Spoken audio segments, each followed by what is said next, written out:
নমস্কার সকলকে। কালকে আমাদের এইমাত্রই আমাদের ৩১ তারিখের যে কজ লিস্ট কলকাতা হাইকোর্টে, তো সেটা আমরা পেয়ে গেছি। আমাদের ২৪ নাম্বার কোর্ট, মানে যেটা আমাদের জাস্টিস অমৃতা সিনহা ম্যাডামের কোর্ট, সেই কোর্টে আমাদের কালকে WEP-র যে কেসগুলোর হিয়ারিং আছে, তো সেগুলো দেখে নিই আমরা কত নাম্বার আমাদের লিস্টেড হয়েছে। আ তো দেখো এখানে যে আমাদের যে কেসটা স্টেট অফ মান্টু মান্না, এই যে কেস নাম্বার আমাদের লিস্টেড হয়েছে ৭ নাম্বারে, যেটা Mantoux Manna versus state of West Bengal, এবং এই ৮ নাম্বার কেসটা চন্দন ধারা versus state of West Bengal.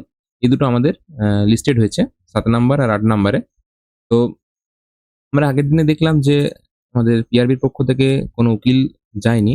তো আমরা আশা রাখবো যে কালকে হয়তো যাবে, কালকে হয়তো কেসগুলো মিটবে, এবং যদি কালকে কেসগুলো মিটে যায় তাহলে আমাদের মুখ্যমন্ত্রী, মাননীয় মুখ্যমন্ত্রী যে কথা দিয়েছেন যে পুজোর আগে আমাদের যে ১৪,০০০ বা ১৬,০০০, যাই হোক, যদিও যেটা বোঝা যাচ্ছে যে কেপির এখন জয়েনিং করা সম্ভব নয়। তো কালকে উনি যেটা বলেছেন যে ১৪,০০০ কনস্টেবলের যেটা জয়েনিং, সেটা আশা করছি তাহলে পুজোর আগে সম্ভব হবে।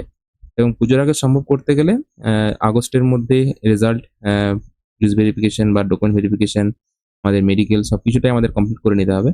তো দেখা যাক কালকে কিরকম আমাদের ফিডব্যাক আসে, বা আমাদের উকিল যায় কিনা পিআরবির পক্ষ থেকে। তো দেখতে পাচ্ছি আমরা ৭ নাম্বার আর ৮ নাম্বার যে কেসগুলো আছে, মান্টু মান্না আর এই চন্দন ধারা, এই দুটো কেস লিস্টেড হয়েছে। তো প্রথম দিকে হবে আশা করি কালকে উকিল যাবে আমাদের পিআরবির পক্ষ থেকে, এবং কেসগুলো মিটে যাওয়ায় আশা রাখছি। তো দেখা যাক কালকে কি হয়। ধন্যবাদ।